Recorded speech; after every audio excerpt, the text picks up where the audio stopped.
1 फरवरी को केंद्रीय बजट पेश होने वाला है, उसको लेकर हर वर्ग उम्मीद कर रहा है।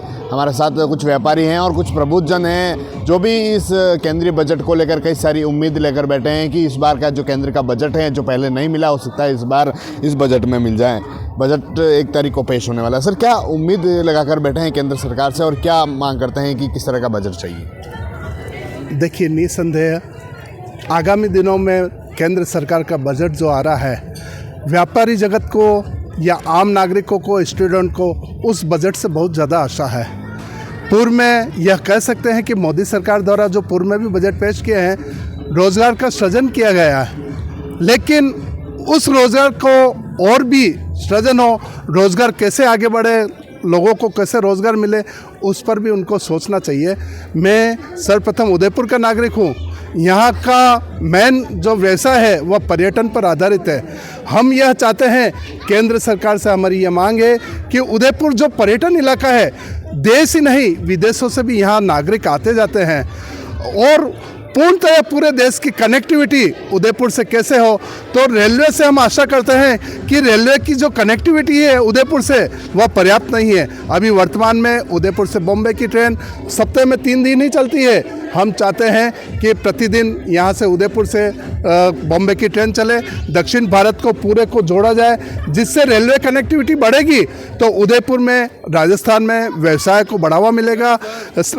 उसके साथ साथ मैं यह भी कहना चाहता हूँ कि जिस केंद्र सरकार ने देश के विभिन्न इलाकों में, चाहे उज्जैन हो, प्रयागराज हो, काशी हो, मथुरा हो, जो एक वहाँ धार्मिक पर्यटन को बढ़ावा दिया है, उसी प्रकार का बढ़ावा राजस्थान में भी दिया जाए तो पर्यटन और भी ज़्यादा आएगा। क्योंकि हमने यह अभी देखा है, नोट किया है कि जिस प्रकार महाकुंभ का मेला प्रयागराज में हो रहा है, वहाँ पर यूपी सरकार ने 250 करोड़ रुपये खर्च किया है, लेकिन उससे जो वापस आवक है करीब 2500 करोड़ रुपये की वहाँ की राजस्व का लाभ सरकार को हो रहा है। तो इस तरह हम पर्यटन को यदि बढ़ावा देते हैं तो निसंदेह राजस्थान में भी इस तरह के धार्मिक आयोजन होने चाहिए और धार्मिक पर्यटन को बढ़ावा देना चाहिए, जिससे ज़रूर लाभ मिलेगा।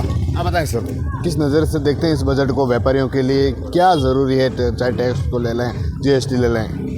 अब हम गवर्नमेंट सर्वेंट हैं तो हम तो ये चाहते हैं कि हमारे मतलब आयकर में छूट मिले और रेलवे में जो रियायत मिलती थी सीनियर सिटीजन को, वो ख़त्म कर दी है पिछले 2-4 सालों से, तो उसको लागू किया जाए। और क्या होना चाहिए पर्यटन को लेकर, व्यापारियों के लिए, आमजन के लिए?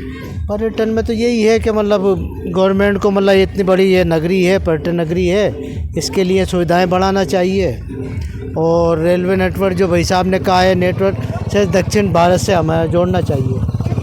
आप बताएं बाबू जी, कई सालों से बजट देखते आ रहे होंगे, इतने सालों से कई बजट आते हैं, लेकिन क्या बजट में क्या मिलना चाहिए था? आपको लगता है कि सबसे बड़ी बात यह है कि मिडिल क्लास का सरकार पूरा ध्यान नहीं रखती। जो कुछ भी बजट आ रहा है वो सबसे नीचे लोअर उसको आ रहा है और उसका दुरुपयोग हो रहा है। जितनी फ्री योजना है ये टोटली बंद होनी चाहिए। लोगों को दूसरी तरह से उनको सुविधा मिलनी चाहिए। ये फ्री की सारी योजनाएं गवर्नमेंट को बंद कर देनी चाहिए। क्या होना चाहिए? क्या किस तरह का सुझाव है? क्या करना चाहिए? आप बुजुर्ग हैं तो बुजुर्गों के लिए क्या होना चाहिए, या फिर युवाओं के लिए क्या होना चाहिए? ऐसी क्या कनेक्टिविटी होनी चाहिए? युवाओं को जो है, जो युवा एजुकेशन लेके आया है उसका कोई एम नहीं होता, उसको उस लाइन में जोड़ा जाए जिस तरह से दूसरी कंट्रीज में है। शुरू से ही बच्चे को एक लाइन में लगाया जाता है कि ये बच्चा क्या करेगा। हम पढ़ाई कर रहे हैं, BA कर ली, MA कर ली, आगे उनका एम नहीं है कि मुझे स्कूल में मास्टर बनना है या पुलिस में जाना है, कहाँ जाना है। बिना एम के जो पढ़ाई चल रही है, ये एम होना चाहिए कि लड़के को शुरू से ही उस लाइन में डाला जाए, टेक्निकल लाइन में या एग्रीकल्चर में, कि वो उसी लाइन में चलेगा। बिना एम के जो पढ़ाई चल रही है, इससे बेरोज़गारी बढ़ रही है। क्या होना चाहिए और क्या होना चाहिए? स्वास्थ्य सुविधाएं, कनेक्टिंग व्यवस्थाएं, ट्रांसपोर्ट। तो ये देखिए साहब, सारे एड्स जितने ये बने हुए हैं अस्पताल, उनमें जो है बहुत कॉस्टली हैं। उसको थोड़ा सा उसकी कॉस्ट कम की जाए ताकि हर नागरिक उसका फ़ायदा उठा सके। ठीक है, आप बताएं सर, क्या उम्मीद कर रहे हैं केंद्र सरकार के बजट से? क्या लगता है व्यापारी वर्ग को, आम जन को क्या मिलना चाहिए? ये केंद्र सरकार का हम ये आशा कर सकते हैं ये केंद्र बजट सरकार का जो बजट आएगा इस पर सर हर वर्ग के लिए होगा। और पर्टिकुलरली उदयपुर की अगर बात करते हैं तो उदयपुर के अंदर अभी सबसे बड़ी जो ज्वलन समस्याएं जो चल रही है वो अभी जैसे शिक्षा के अंदर तो काफ़ी विकसित हो चुका है, लेकिन स्वास्थ्य सेवाओं के लिए अभी तक सही उपयोग यहाँ पे सही सुविधा यहाँ पे नहीं मिल रही है। अभी भी लोगों को अभी भी कुछ भी होते हुए अहमदाबाद और मुंबई की तरफ रुख करना पड़ता है। उसके पीछे उनका एक ही तर्क रहता है कि उदयपुर से सस्ता और अच्छा इलाज हमें अहमदाबाद और मुंबई में मिल जाएगा। तो वो सुविधा उदयपुर के अंदर विकसित करनी चाहिए, जिसकी वजह से कि उदयपुर वासियों को या संभाग वासियों को उदयपुर के अंदर सस्ती और सुलभ और अच्छी चिकित्सा मिल सके। दूसरा, रोज़गार का जो है तो रोज़गार सृजन के लिए कुछ ऐसे संस्थान डेवलप किए जाएं जो कि सिर्फ नौकरी ही नहीं, पर्सनल तौर पे व्यापार करने के लिए या अपना स्वयं का रोज़गार सृजित करने के लिए लोगों को प्रोत्साहित करें।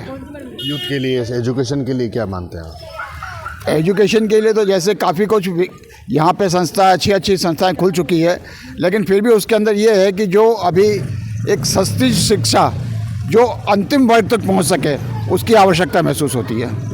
आप बताएं सर, किस नज़रिए से देख रहे हैं इस बजट को व्यापारियों के लिए? बजट के लिए तो सबसे पहले मैं एक चीज़ कहना चाहूँगा, मैं अपना नाम बताऊँगा, लक्ष्मण दास कालरा, मैं सिंधी समाज से बिलोंग करता हूँ। सर, हमारे फादर दादाजी पाकिस्तान से आए, खाली सनातन धर्म को बचाने के लिए हम अपने वहाँ से सब छोड़ के आ गए और हमारे फादर ग्रैंड फादर ने यहाँ के आके मेहनत मजदूरियाँ करी। आज मैं भी सीनियर सिटीजन हूँ, मैंने भी मेहनत मजदूरी करके कम पढ़ा लिखा हूँ और सब कुछ बनाया बच्चों को, लेकिन हमारे बच्चे हमारे जैसे अशिक्षित नहीं रहे, इसलिए बच्चों को पढ़ाया लिखाया। एक बेटा मेरा लेक्चरर है, एक सीए है, तीसरा इंटर डेकोरेशन का मास्टर है, पर उनको अंदर इतनी इनकमें नहीं है जितनी इनकमें होनी चाहिए पढ़े लिखों के पास। इससे तो हम कम पढ़े लिखे हैं तो वो भी हम ज़्यादा इनकम कर सकते हैं, तो उनको 15,000 20,000 की नौकरियां मिल रही है तो वो अपना भविष्य कैसे उज्जवल करेंगे। इसलिए गवर्नमेंट को इतना सोचना चाहिए कि पढ़े लिखों को इतनी सैलरी मिले, इतना रोज़गार मिले कि कम से कम अपना घर परिवार तो अच्छी तरह चला सकें। यही रोज़गार की तरफ यही मैं बोलूँगा कि भाई ऐसा बजट आना चाहिए कोई कि पढ़े लिखों को अच्छा व्यवस्था मिले। एक यूथ है, यूथ की और क्या देखते हैं, यूथ के लिए क्या होना चाहिए? क्योंकि आज सबसे बड़ी परेशानी आती है रोज़गार की, तो उसको लेकर क्या देखते हैं और क्या होना चाहिए? मुझे लगता है कि सरकार को कुछ डेटा शेयर करने चाहिए। जैसे हम बहुत सारी चीज़ें इस देश में इंपोर्ट करते हैं, कई बार ऐसा होता है कि लोगों के पास पैसा तो है लेकिन लोगों को पता नहीं होता कि कौन सा उद्योग करें, तो लोग सारा पैसा रियल एस्टेट में लगा देते हैं, गोल्ड में लगा देते हैं। तो मुझे लगता है कि सरकार को उद्योग की जानकारी देनी चाहिए, ऐसे छोटे छोटे सेशंस लगाने चाहिए, अर्थशास्त्रियों को इन्वॉल्व करना चाहिए कि उदयपुर जैसे शहर में आप ये उद्योग लगा सकते हो, आपके यहाँ पर ये उद्योग हैं, मिनरल्स माइंस में बहुत स्कोप्स हैं, तो नए उद्योगों का नई इंडस्ट्री शहर में आनी चाहिए।